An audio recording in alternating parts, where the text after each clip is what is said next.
Min flickvän sa upp sig utan att berätta för mig och förväntade sig sedan att jag skulle täcka hennes månatliga utgifter på $2,800 tills hon hittade sin passion. Jag hade känt henne i 4 månader och jag svarade, det kommer inte att fungera. När hon sa, men vi är i princip gifta. Jag, en 32-årig man, träffade min flickvän, 29, på hänga i januari. Vi kom överens ganska snabbt. Hon var rolig, söt, verkade ha ordning på sitt liv. Hon jobbade som marknadskoordinator på något medelstort företag. Jag är mjukvaruutvecklare. Vanliga jobb, vanliga liv. Efter 4 månader gick det hyfsat. Inte galet seriöst, men som om vi träffades några gånger i veckan och övernattade hos varandra. Jag hade träffat några av hennes vänner. Hon hade träffat mina. Vanliga relationsgrejer. Sedan kom tisdagen. Hon kom över till mig efter jobbet. Jag lagade middag. Inget märkvärdigt, bara pasta och kyckling. Hon var tyst, vilket var konstigt eftersom hon vanligtvis pratar oavbrutet om sin dag. Hon satt bara vid min köksbänk och scrollade i telefonen. Är det bra? Frågade jag.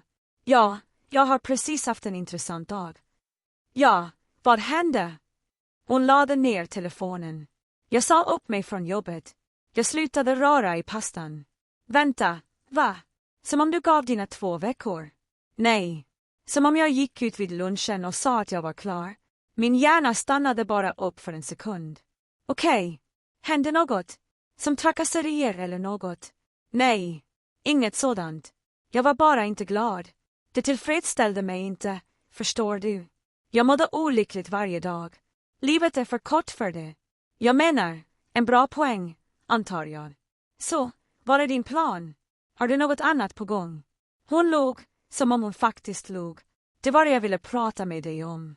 En röd flagga borde ha gått upp där. Jag ska ta mig tid att lista ut vad jag verkligen vill göra. Utforska mina alternativ. Kanske ta några onlinekurser.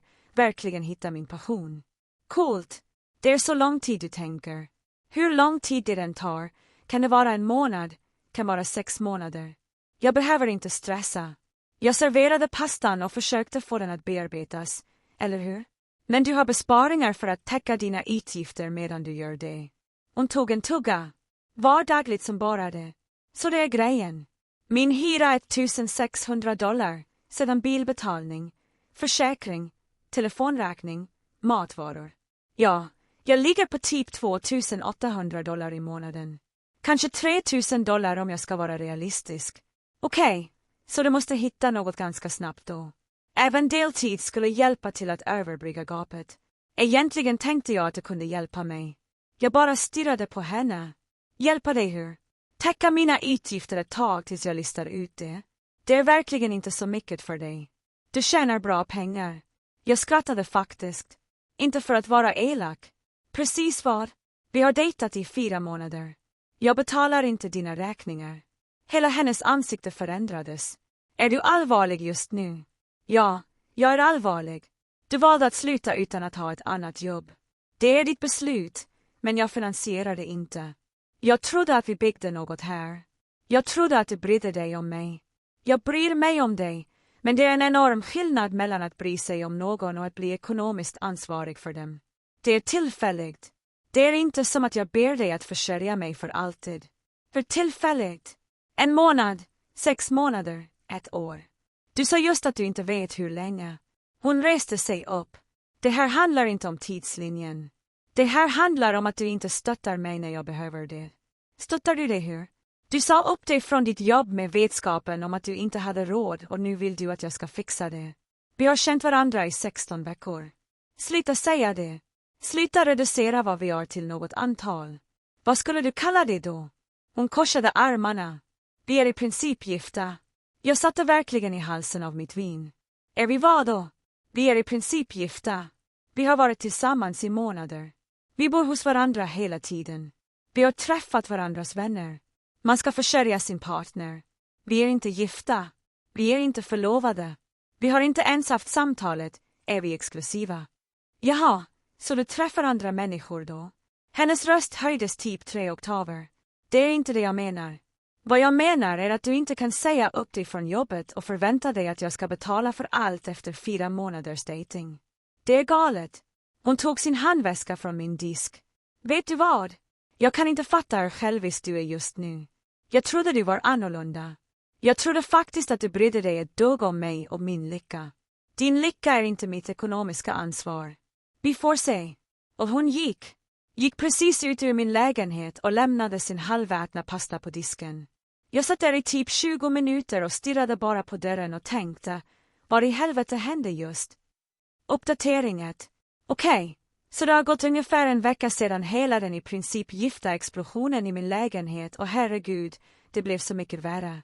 Nästa morgon efter att hon stormat ut vaknade jag av ett sms. Förlåt att jag blev upprörd. Jag vet att det var plötsligt. Kan vi prata? Jag borde ha låtit det vara, men jag ringde henne. Försökte vara resonlig. Hörru, jag förstår att du hatade ditt jobb, men att säga upp sig utan någon plan och förvänta mig att jag ska täcka dina räkningar är inte realistiskt. Jag ber dig inte att försörja mig för alltid. Bara tills jag har löst saker och ting och kommit på fötter igen. Hur länge är det? Jag vet inte. Det är hela poängen med att ta sig tid att lista ut det. Sedan skaffa vilket jobb som helst medan du listar ut det. Starbucks, Target, restaurang, vad som helst. Något för att täcka dina utgifter. Lång paus.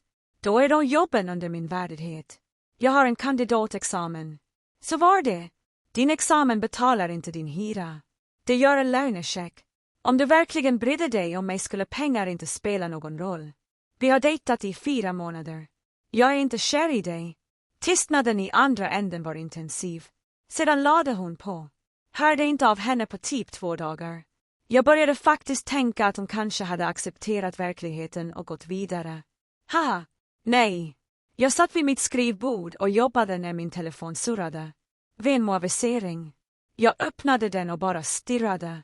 Hon hade skickat en begäran om $2,800. På lappen stod det aprilutgifter. Tack, älskling. Jag avböjde den omedelbart. Min telefon började explodera. Varför avböjde du? Hallå, jag behöver de här pengarna. Min hyra ska betalas om 3 dagar. Jag smsade tillbaka. Jag tänker inte betala dina räkningar. Vi pratade om det här. Jag kommer att bli hemlös. Min hyresvärd har redan skickat mig en uppsägning.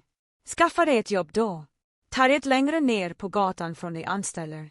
Ska du verkligen låta mig bli hemlös? Ska du verkligen försöka få mig att betala för ett beslut du fattade utan att prata med mig? Hon ringde mig. Jag svarade inte.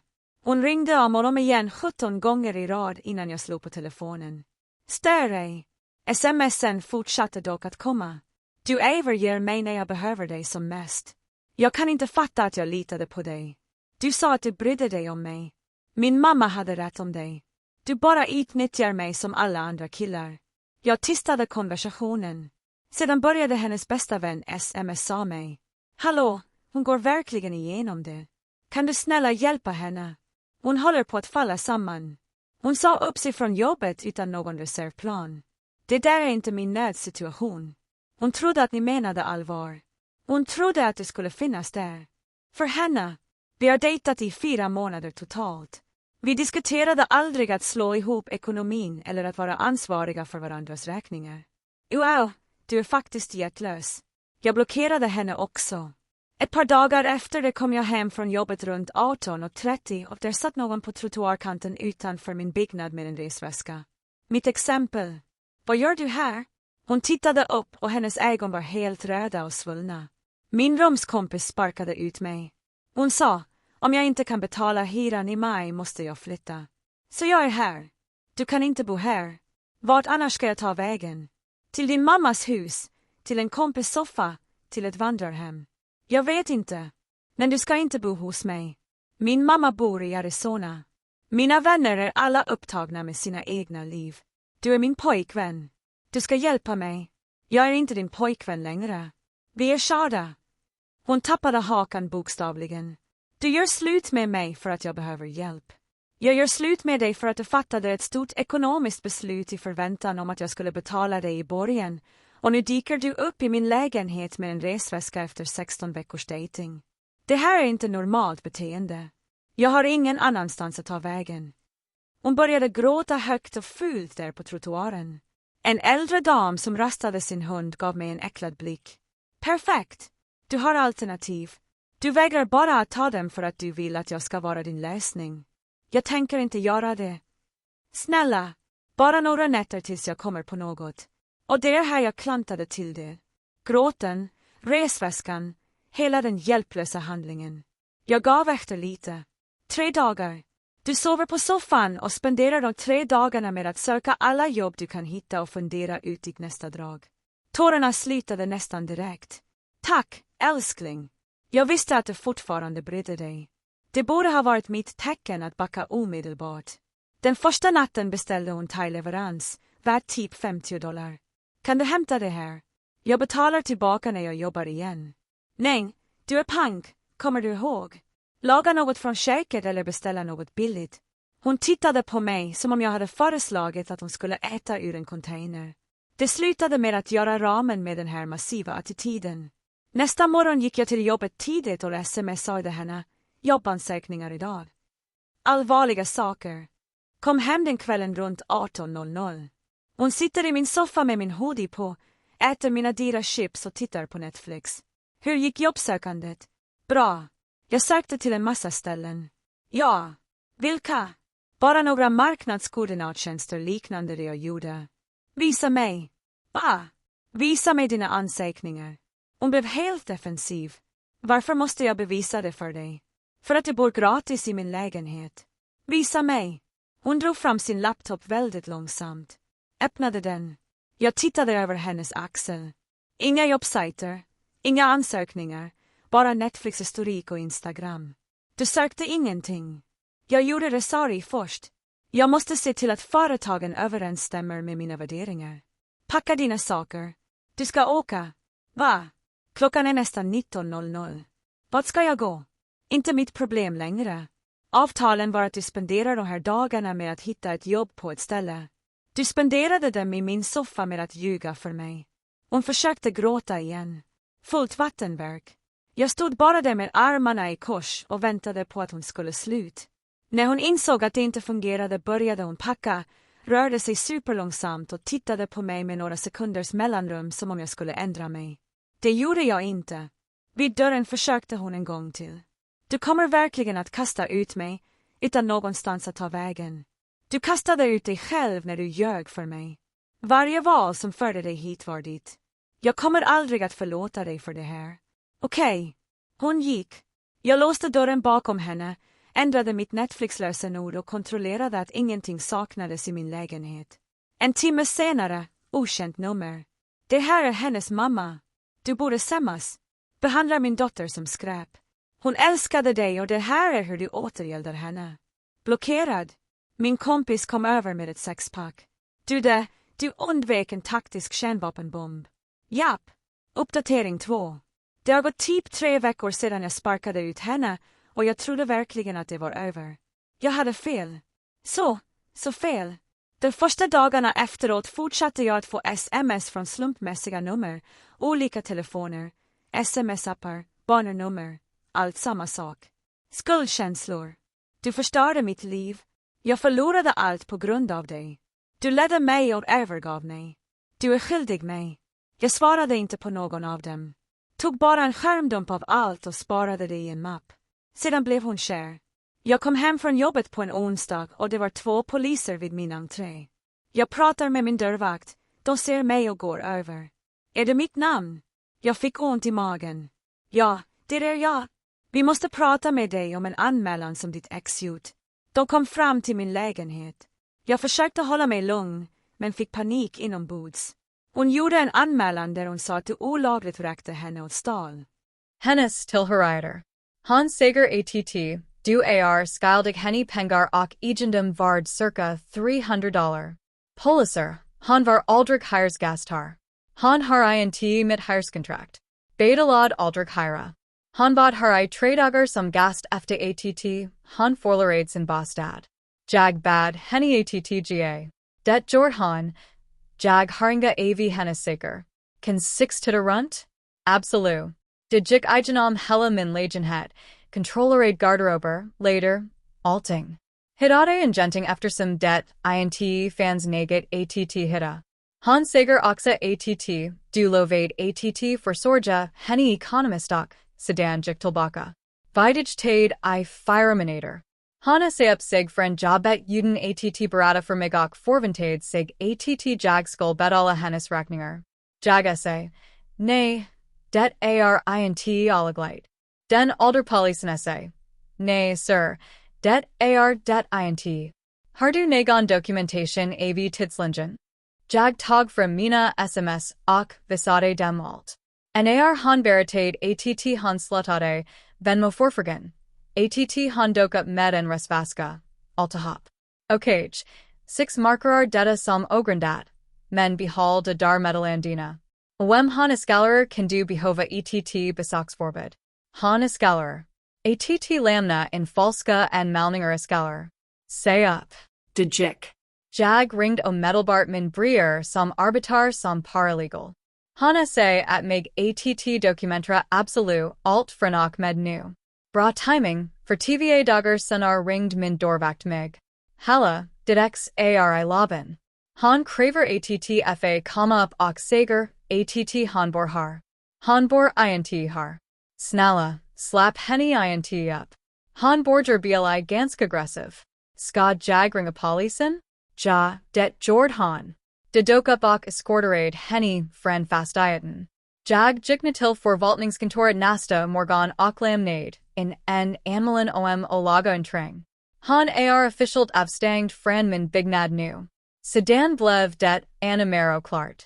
Min chef ringde mig slumpmässigt till hans kontor en torsdag.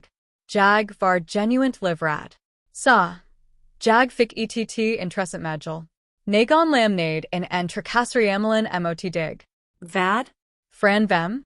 Det säger tidligen ATT, du skapar en fientlig miljö för kvinnor och ATT, du missagen och kränkande. Jag bara satt där. Han jobbar inte ens har. Jag medveten. Vill du berätta vad som händer? Jag förklarade allt. Hela historien.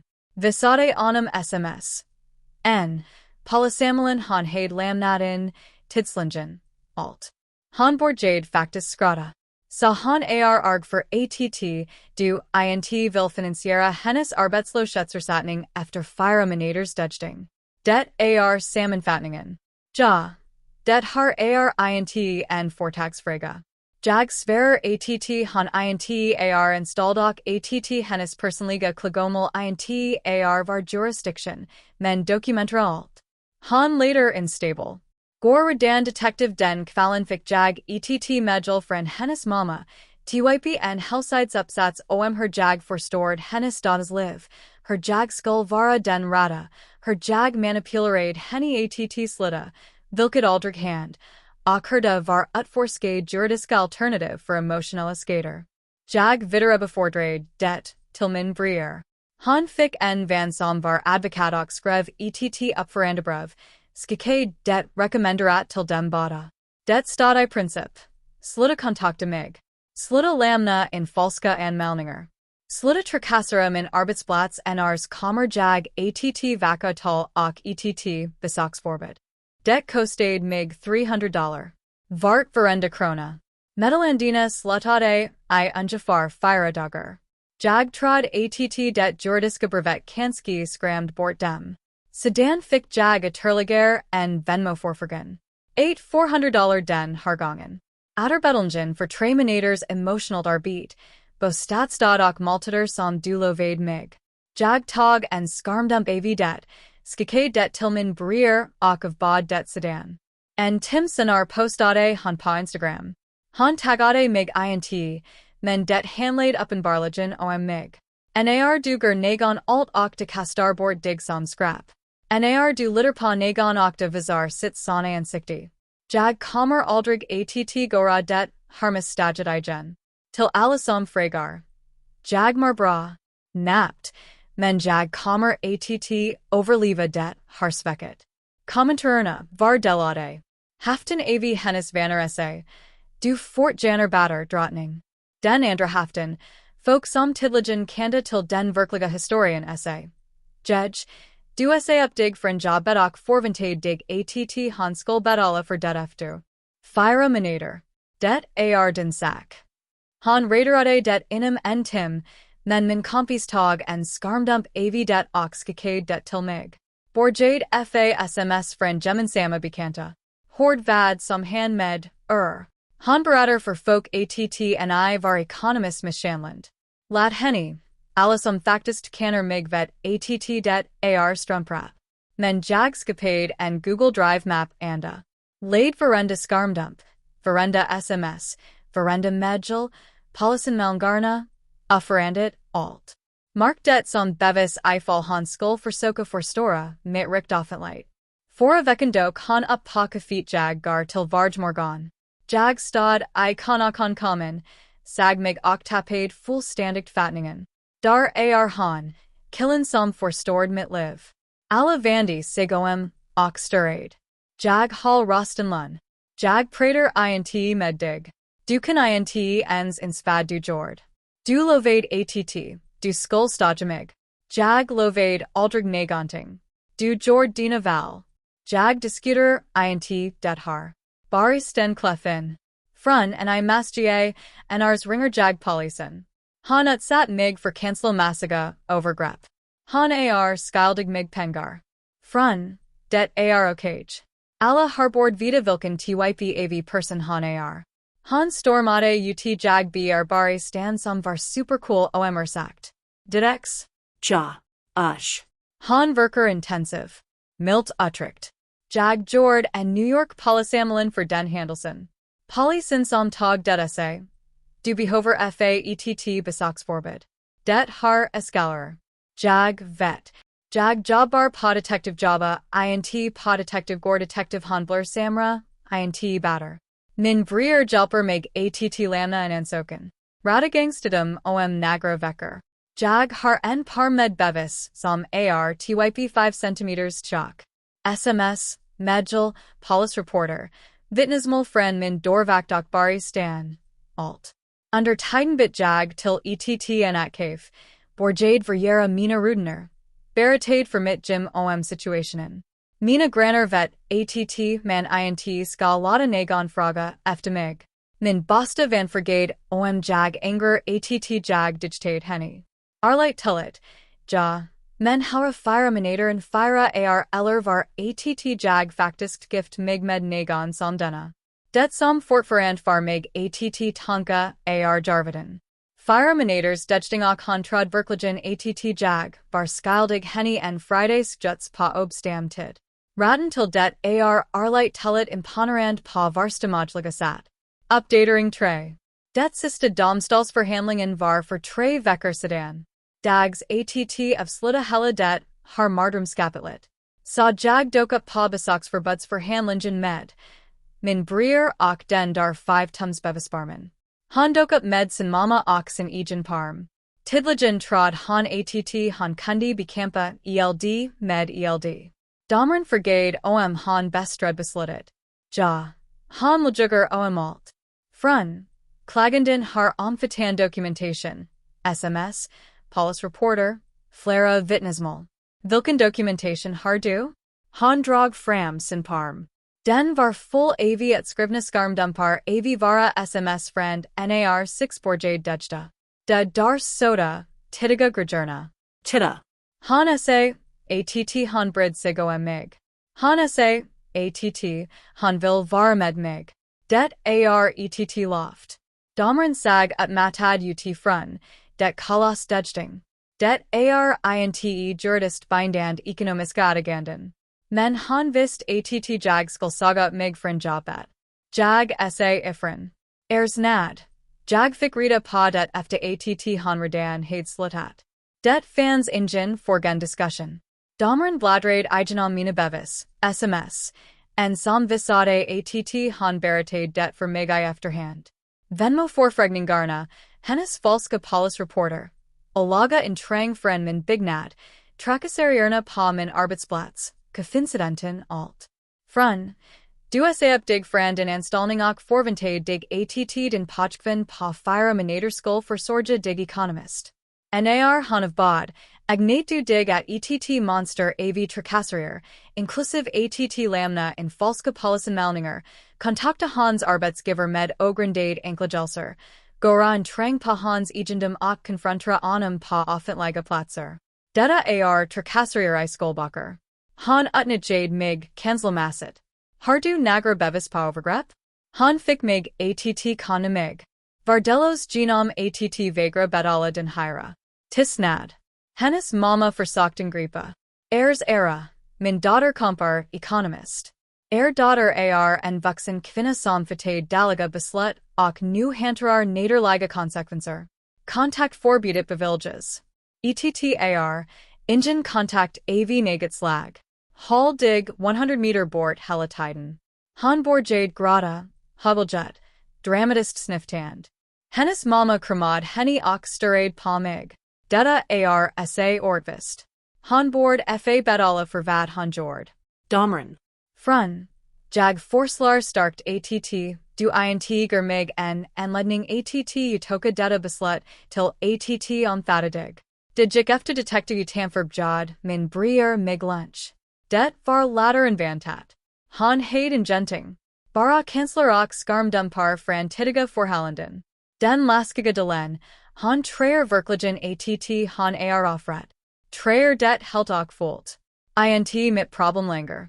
Det var tyst I ungefär tva veckor. Sedan fick jag en meddelande förfrågan på Instagram friend en slummässig kill. Hedge mannen, konstig fråga. Men digtade du hennes namn? Rod flagga centralt. Ja varför? Dude, jag har varit på tredjedster med henne, de senaste tva veckorna. Ikval berättade han att han funder på att saga upp sig från jobbet för att hittas en passion och förgade jag skulle vara snäll och hjälpa henne med räkningarna medan han loser säker. Vi träffades för 10 dagar sedan. Jag skarmdom paid besöksförbudet och skickade det till honom. Spring fort. Han försökte det, har med mig. Herregud tack. Undviker det, just nu. Han blockade henne omedelbart. Berättade senar att han skickade honom typ 40 meddelanden från olika nummer och kallad oss bada alla möjliga namn. Livet har varit lugnt sedan dess. Inga drama. Inga överskam besök. Inga slumpmässiga telefonnummer. Sprang på någon som brukade jobba med henne på en bar förra helgen. Han kände igen mig från sociala medier. Du är killen som digtade henne att tag. Tyvar, dude, han gjorde det här förut. På sitt senaste företag digtade han sin chef, typ alla veckor, sedan upp sig och förväntade sig att han skulle stötta henne. När han gjorde det lämnade han en HRML där han sa att han trakasserade henne. De flyttade honom till att en att kontor för att undvika dramat. Du skamtar. Nej. Helt monster. Han riktar en sig på killar med stabila jobb, biter jobb snabbt, skapar emotional beroende, säger sedan upp sig och spelar offret, när de int vill finansiera hennes resa. Det är genuint psykotist. Vi försökt varna henne. Han lyssnar int. Garbara vidare till nästa kill. Sa, jag var int den första. Kommer förmodligen int att vara den sista, men jag fatade det atminstone tillräckligt snabbt. Min dörrvakt berättade för mig att han försökt komma till byggnaden igen för några veckor sedan. Han ringde polisen omedelbart. Han gick in och dök upp. Har int sett henne sedan dess. Började träffa någon New York för ungefär en månad sedan. Tar det otroligt lugnt. Han har en stable carrier, ett eget stall, ett eget liv. Vi har varit på 6 dagar. Han har betalat för 3. Jag har betalat för 3. När jag nämnde mitt situation, vaga detaljer. Han sa, det är konstigt. Jag kunde aldrig förvänta mig att någon bara skulle försörja mig. Det är jag har rätt till. Det är detektiv kontakt förbudet galer I ytterligare 9 minuter. Min breer säger att han breda mot det riskerar han fängelstraff. I hopp att det int kommer till det. Men jag är redo det går detektiv säker jag lard mig av den harroren. Forminator är en genting. Lat ingen övertyga dig motsatsen. Ekonomist oberoende är attraktivt. Beroende är en enorm varningssignal. Dokumentera allt. Skarmdumpar, Tidstamplar, vittnesnam, alt. Lita på din magkansla. Min skräck I samasikan som hanase. Vi ar I principgifta. Du ar int skyldig någon dina pengar bara för att du har varit på dejter med någon som gat igenom något liknande. Du ar int jartlos för att du har granzu. Du ar int grym för att du vägrar att vara någons bankomat. Du ar int skyldig att finansiera någon annan självupptagsresa för att du har dejtat I nagerminator. Middextrad att 16 veckor och nagra pyjamasbarden innebar att jag bar skyldig henne en fridagsjuts hur han vill. Han hade fel. Domstolen halmed mit liv ar betydligt batter utan det dar kaset. En sista sak till middex du laser detta hatter jag dig int. Jag hoppas verkligen att du listar ut det själv. Men du mast forsta att andra människor int ar ansvariga för dina val eller dina räkningar. Du ar nästan 30. Bet dig som detective skaffa ett jobb. Försorg dig själv. Och sluta försöka lura killar att finansiera din arbetslöshet. Det ar allt. Kapitlet av slutat. Ge vidare förgot.